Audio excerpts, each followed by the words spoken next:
চিংড়ি মাছ ভালো করে ধুয়ে কুটে বেছে তারপরে তার সাথে লবণ, হলুদ, মরিচের গুঁড়া, আদা রসুন, একটু গরম মশলার গুঁড়া, একটু জিরার গুঁড়া এবং একটু কাঁচা সরিষার তেল মেখে তারপরে একটু নারিকেল বাটা সামান্য দিয়ে আমি পেঁয়াজ কুচি সব দিয়ে মাছটাকে আমি এভাবে গরম তেলে ছেড়ে দিলাম। এই মাছটা একটু পোড়া পোড়া হবে, খেতে অনেক স্বাদ আসবে এবং এটা আলাদা ঘ্রাণ আসবে। এভাবে আমি ভেজে নিলাম। এরপরে আমি মাছটাকে উল্টিয়ে দেব। আপনারা বুঝবেন না যেটা পুড়ে গেছে, এটা পুড়ে না, এটা একটু দাগ লাগছে এবং এই দাগটার জন্যই মাছটার স্বাদটা বেড়ে যাবে। এভাবে আমি উল্টিয়ে দিলাম।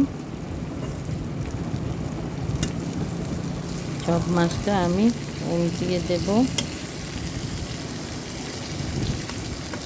আমি একজনের পরিমাণ রান্না করছি, তার জন্য এখানে কম মাছ আছে।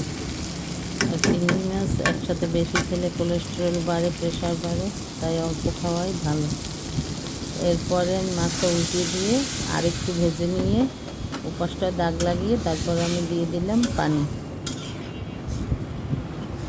পরিমাণ মতো পানি দিয়ে দিলাম। এখন আমি চুলার আঁচটা বন্ধ করে এরপরে আবার আসলাম। দেখেন এভাবে হবে, এভাবে খেয়ে দেখবেন, খুবই মজা খেতে এবং আলাদা একটা স্মেলও আসবে, স্বাদও আসবে। সবাই ভালো থাকবেন।